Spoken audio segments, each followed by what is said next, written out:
بسم الله الرحمن الرحيم. الحمد لله رب العالمين والعاقبة للمتقين، والصلاة والسلام على نبينا محمد وعلى آله وأصحابه أجمعين. أما بعد، إنك بعون الله سبحانه وتعالى ما درس خود را دوام میدهیم از کتاب اتحاف أهل الإيمان بدروس شهر رمضان، یعنی تحفه به اهل ایمان با درس های شهری، یعنی ماهی رمضان، از آن شیخ علامه صالح بن فوزان بن عبدالله الفوزان حفظه الله تعالی. ما در درس گذشته، یعنی در درس یکم، موضوعی را گذاشتیم فی بیان متى فرض صوم شهر رمضان علی الامه، یعنی در بیانی کی روزی ماه شریف رمضان بالای امت فرض گردانیده شد. به عون الله سبحانه و تعالی ما یک جایه دانستیم کی فرض گردانیده شد و بالای یعنی امتانی پیشینه مثل یهود و نصرانی ها چگونه یعنی که فرض شد و چگونه ایشان دیگرگونی ها کردن و دیگر یعنی احکام را ما یک جای گذاشتیم. امروز باشد الدرس الثاني. شیخ می فرماد که درس دویم فی بیان ما یثبت به دخول شهر رمضان المبارک، در بیانی چگونه ثابت شدنی در آمدنی ماهی رمضانی مبارک، یکی ماهی مبارکی رمضان، یعنی با چی ثابت می شود داخل شدن ماه رمضان. فرموده است الحمدلله الذي جعل الأهلة مواقيت للناس.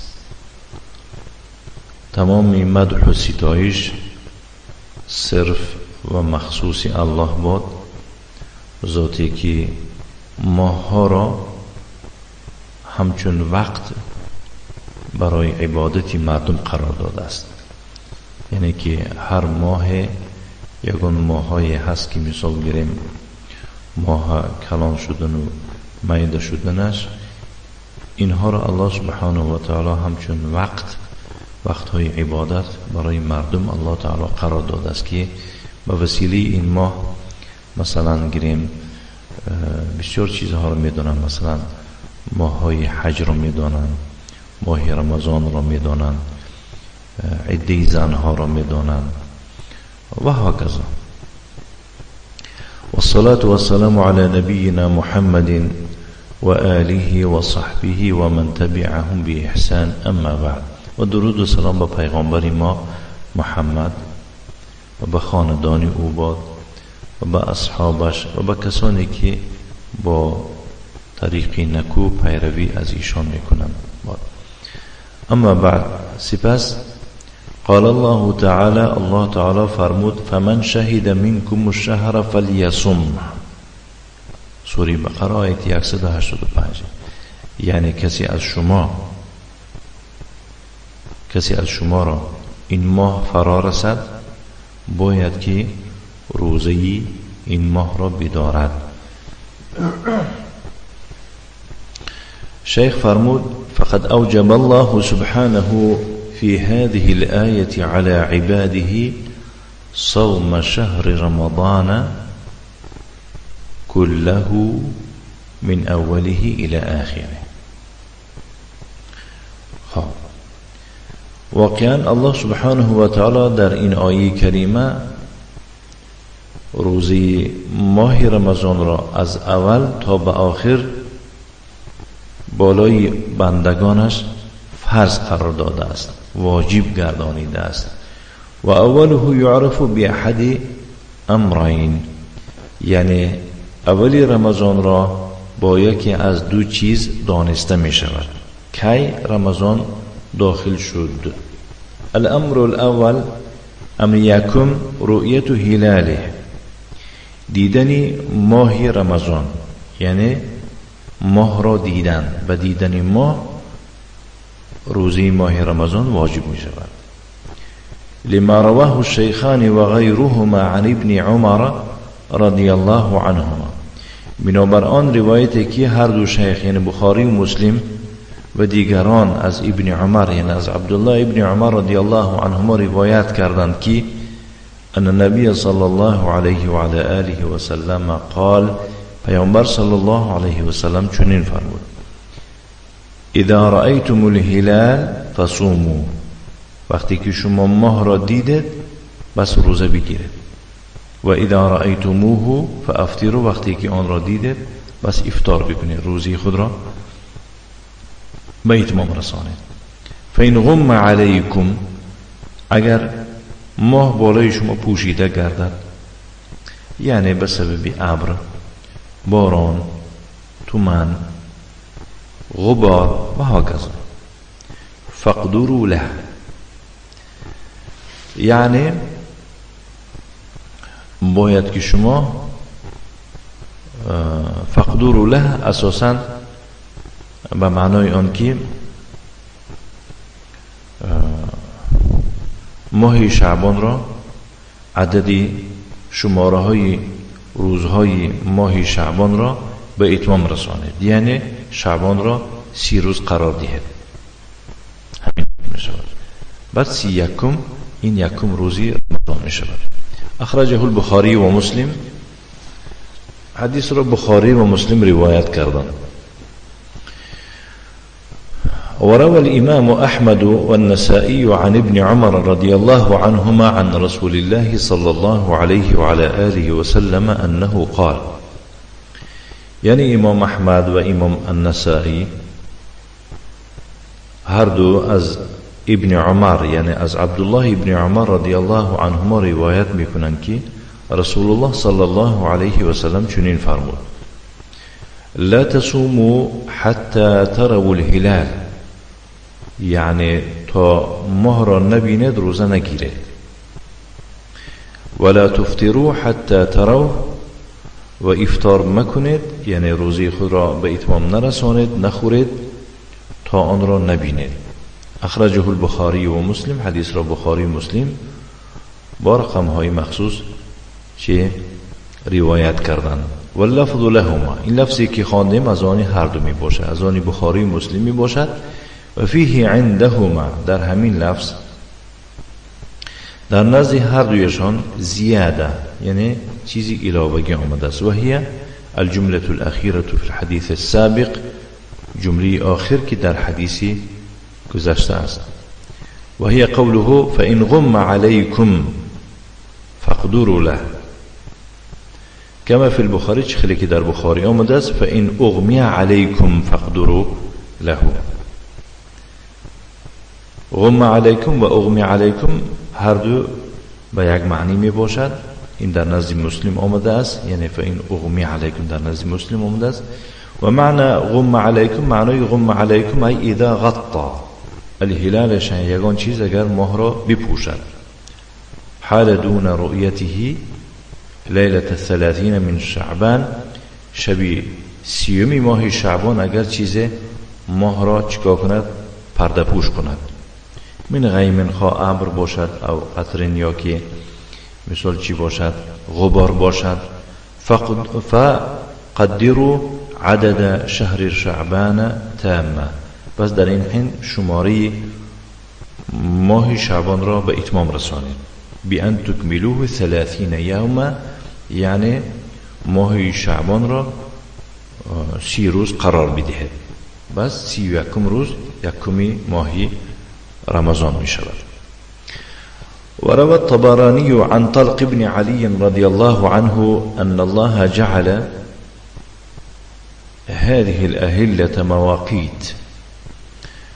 طبرانی از طلق بن علی رضی الله عنه روایت میکند که چنین فرمود: الله سبحانه و تعالی این ماه ها را، یا که این ماه را همچون وقت قرار داده است.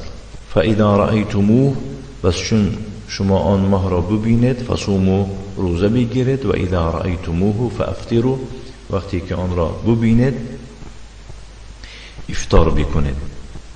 اخرجه الطبراني في معجمه الكبير، این را طبرانی در معجمی یعنی کبیرش کلانش تخریج کرده است با رقم های مخصوص.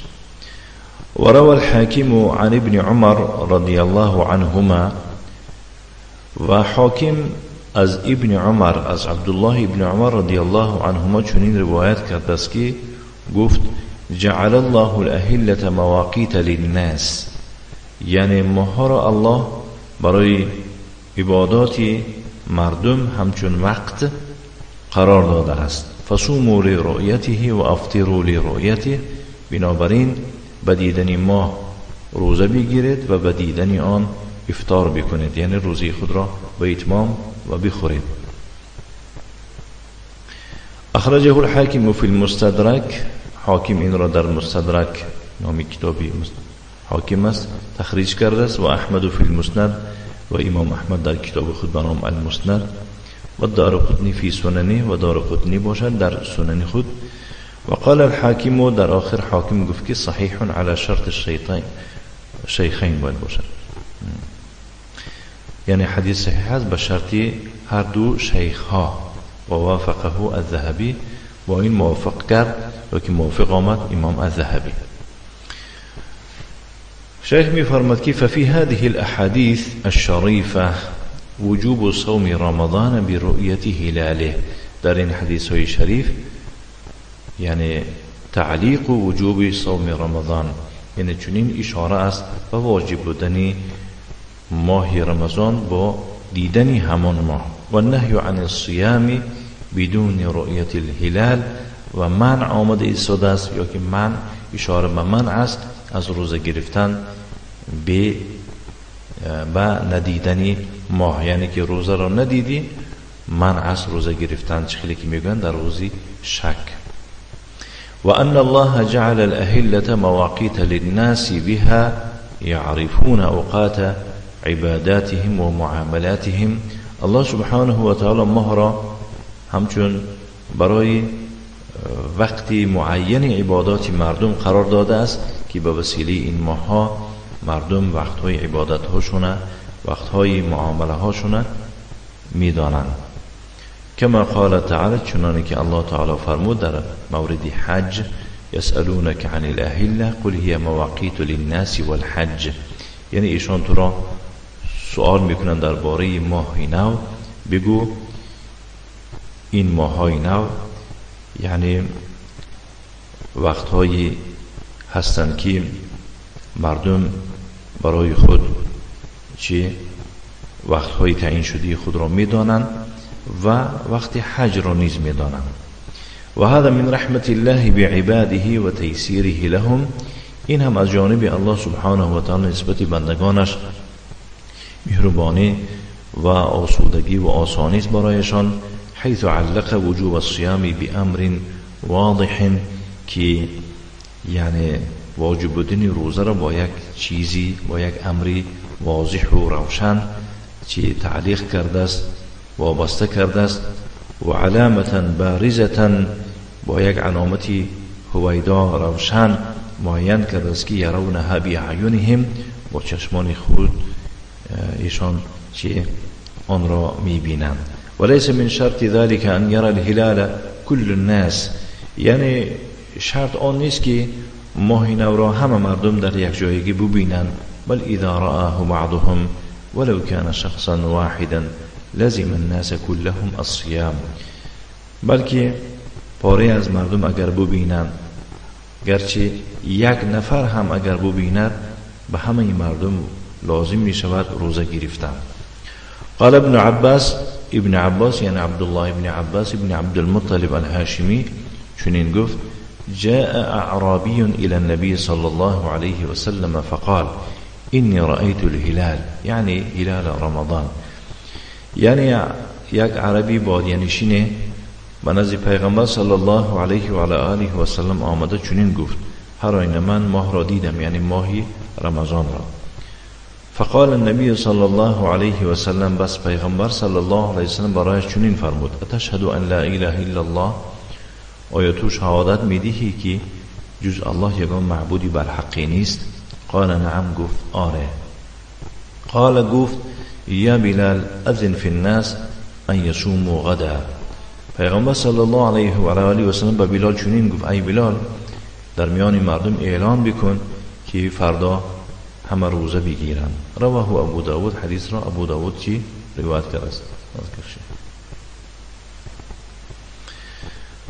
وروى أيضا عن ابن عمر رضي الله عنهما قال نیز روایت کرده است از ابن عمر یعنی از عبدالله ابن عمر رضی الله عنهما که چنین گفت ترى الناس الهلال فأخبرت رسول الله صلى الله عليه وسلم إني رأيته فصام وأمر الناس بصيامه. همه مردم به دیدن ماه تلاش کردند، نگران بودند. بس من رسول الله صلی الله علیه و سلم را خبر کردم که هر آینه من واقعا ماه را دیدم. پس رسول الله صلی الله علیه و سلم روزه گرفت و مردم را به روزه گرفتن این ماه امر فرمود. اخرجه ابو داود، حدیث را ابو داود روایت کرد. این طریق یکم بود. الامر الثانی، طریق دویم، امر دویم که به وسیله آن روزه ماه رمضان واجب می شود گرفتنش، مما يثبت به دخول شهر رمضان اذا لم يرى الهلال اکمال عدة شعبان 30 یوما. یعنی از جمله چیزهایی که با آن در آمدن ماه رمضان ثبوت می شود، ثابت می شود وقتی که ماه را دیده نشود، در آن حین یعنی که عدد روزهای ماه شعبان را 30 روز قرار داده می شود.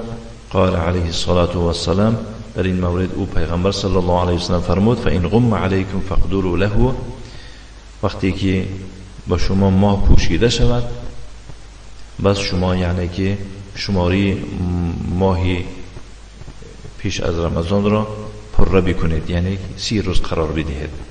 متفق علیه، حدیث متفق علیه است، این بخاری مسلم روایت کردن. و معنی غم علیکم ای اذا غطى الهلال شیء، وقتی که ماه را چیزی بپوشد حال دون رؤیته، یعنی که نماند که ماه را دیده شود. لیلة 30 من شعبان، یعنی همون شبی 30 ماه شعبان را که مثال گیریم ماه را دیده نشود، من غیم خوا ابر باشد او قطر یعنی که غبار باشد، تومن باشد. فقدروا عدد شهر رمضان تاما، یعنی که شما شماره ماه شعبان را به اتمام رسانید، بان تکملوه 30 یوما، یعنی به اون طرز که آن را 30 روز قرار میدهید. كما يدل على ذلك قوله صلى الله عليه وسلم في الحديث الآخر، چنانه که به این دلالت میکند قول او صلی الله علیه و سلم که وارد شده است در دیگر حدیث فإن غم علیکم فاکملوا العدة 30. پس اگر بالای شما یعنی که پوشیده شود ماه، بس شما شماره این ماه را یعنی ماه شعبان را 30 روز قرار دهید. متفق علیه، حدیث نیست متفق علیه است. و معنی هذا تحریم صوم یوم الشک، معنی این چنین است که حرام است روزه گرفتن روزی شک، خیلی که بعضی انسان ها برای احتیاطی روزه میگیرن، این روزه گرفتن حرام است. قال عمار بن یاسر رضی الله عنه چنین فرمود من صام یوم الذي يشك فيه فقد عصى ابا القاسم صلی الله علیه و سلم، یعنی کسی روزی را روزه گیرد که در آن روز روزی شک باشد، واقعا چنین کس عاصی از ابو القاسم شده است، یعنی که عاصی از پیغمبر صلی الله علیه و سلم شده است، یعنی نافرمانی پیغمبر را کرده است. اخرجه ابو داود و الترمذی و النسائی و ابن ماجه و قال ابو عیسی الترمذی، در آخر یعنی ابو عیسی ترمذی گفته است که حسن صحیح، حدیث حسن و صحیح است. فالواجب على المسلم اتباع ما جاء عن الله ورسوله في صيامه و فی عبادته كلها، و مسلمان واجب است پیروی از آن چی کند که همان چی از الله آمده است و از پیغمبر صلی الله علیه و سلم آمده است، خواه در روزه گرفتن باشد و خواه در جمیع و در تمام عبادت هایش باشد. وقد حدد الله ورسوله معرفة دخول شهر رمضان بإحدى علامتين ظاهرتين يعرفهما العام والمتعلم. واقعا الله سبحانه و تعالی معین کرده است و پیغمبر او صلی الله علیه وسلم نیز معین کرده است شناختن داخل شدن ماه رمضان را با یکی از دو علامتی هویدا روشن که این ها را هم شخص عامی میداند و هم شخص نوآموز. رؤیت الهلال او اکمال عدت شعبان 30 یوما، یکی از آن دو دیدن ماه هست یا که به ندیدن ماه مکمل گردانیدن شماری روزهای ماه شعبان را به 30 روز. فمن جاء بشيء يزعم أنه يجب به الصوم غير ما بينه الشارع فقد عصى الله ورسوله. پس کسی یک چیزی را آورد به گمان خود که واجب می‌گردانیده باشد روزه گرفتن را بدون آنکه وی را شریعت بیان روشنی انداخته باشد، چون این کس عاصی از الله و عاصی از پیغمبر او صلی الله علیه و سلم شده است. و زاد علی ما شرعه الله و رسوله، چون این کس بالای شریعت الله و شریعت پیغمبر صلی الله علیه و سلم چیزی را علاوه کرده است.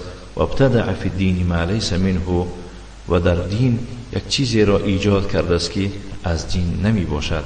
و کل بدعت ضلاله، و تمام بدعت گمراهی است.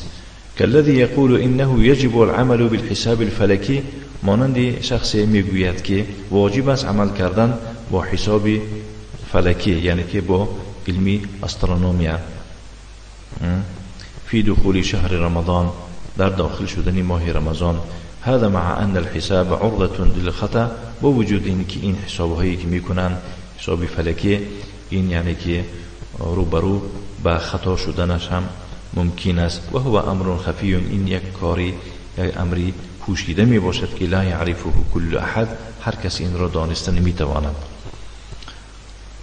قال شیخ الاسلام ابن تیمیه رحمه الله، شیخ الاسلام ابن تیمیه الله او را رحمت کند چنین گفت: اینی رأیت الناس فی شهر صومهم و فی غیرهم ایضا منهم من يصغي إلى ما يقوله بعض الجهال أهل الحساب من أن الهلال يرى أو لا يرى، ويبني على ذلك إما في باطنه وإما في باطنه وظاهره، حتى بلغني أن من القضاة من كان يرد شهادة العدد من العدول لقول الحاسب الجاهل الكاذب أنه يرى أو لا يرى، فيكون ممن كذب بالحق لما جاءه، إلى أن قال: فإنا نعلم بالاضطرار من دين الإسلام أن العمل في رؤية هلال الصوم أو الحج أو العدة أو الإيلاء أو غير ذلك من الأحكام المتعلقة بالهلال بخبر الحاسب أنه يرى أو لا يرى لا يجوز. والنصوص المستفيضة عن النبي صلى الله عليه وعلى آله وسلم بذلك كثيرة، وقد أجمع المسلمون عليه ولا يعرف فيه خلاف قديم أصلا ولا خلاف حديث. انتهى فتاوى شيخ الإسلام. يعني شيخ الإسلام ابن تیمیه رحمه الله چنین گفت که واقعا من مردم را در ماهای روزه گرفتنشان دیدم و در غیر روزه نیز دیدم.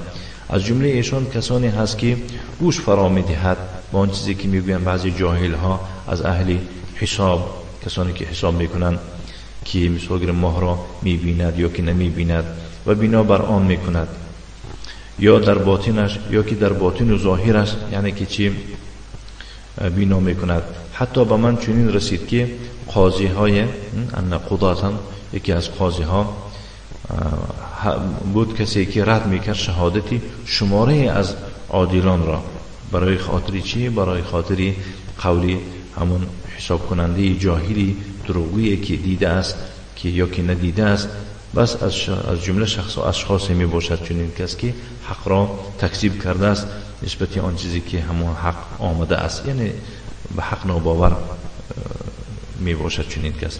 الی ان قال، و تا به اینجا گفت که انا نعلم، ما میدونیم از روی یعنی که ضرورت، که از روی ضرورت دین اسلام است که باید که عمل کرده شود در دیدن ماه روزه، یا که در دیدن ماه حج، یا که ماه عده، یا که ماه ایلا، یعنی که وقتی که کس قسم میخورد که با همسر خود میشوگیرم علاقه نمی کند و غیر از اینها دیگر احکامی که تعلق به ماه می باشند، با خبری مثال گیریم یک کس حسابگو باشد که او دیده است یا که ندیده است جایز نمی باشد. و دلیل ها خیلی هم بسیار آمده هستند از پیغمبر صلی الله علیه و آله و سلم و مسلمان ها متفق هستند و یگان خلاف از زمان قدیم هم دیده نمی شود آیید این و خلاف نو هم دیده نمی شود آیید این مسئله. یعنی این مسئله هست که یگان کس خلاف نداره، نه از مردمی گذشته و نه از مردمی حاضره. فتوای شیخ الاسلام، فتاوی شیخ الاسلام. و فی هذا مشقة على الامة و حرج، در این یک مشقتی می شود بالای امت و یک دشواری می شود که الله سبحانه و تعالی در سوره حج در آیه 78 فرموده است و ما جعل علیکم فی الدین من حرج. الله در دین برای شما یگان یعنی تضییق را قرار نداده است، در دین یگان مشکلی و گرانی نیست. واجب علی المسلمین الاقتصار علی ما شرعه الله و رسوله، و مسلمان ها واجب است که ایشان کفایت بکنند و همان چیزی که الله و پیغمبرش در شریعت ایشان داده است همان بسنده است. كما يجب على المسلمين الاقتصار على ما شرعه الله في غير شأن الهلال، چقدر که با مسلمان ها واجب است کفایت گردانیدن یا که کفایت کردن به همان چیزی که الله در شریعتش نشان داده است در غیر ماهی در غیر ماه در دیگر امور. و التعاون على البر والتقوى، و باید که همکاری بکنند در انجام دادن کارهای پسندیده و نیک و تقوا. والله ولی التوفیق، الله صاحبی توفیق و یعنی که مدد می باشد. با همین یعنی که درس دویم به آخر رسید. نکتفی و صلی الله و سلم علی نبینا محمد و علی آله و اصحابه و سلم تسلیما مزیدا والحمد لله رب العالمین و بارک الله فیکم.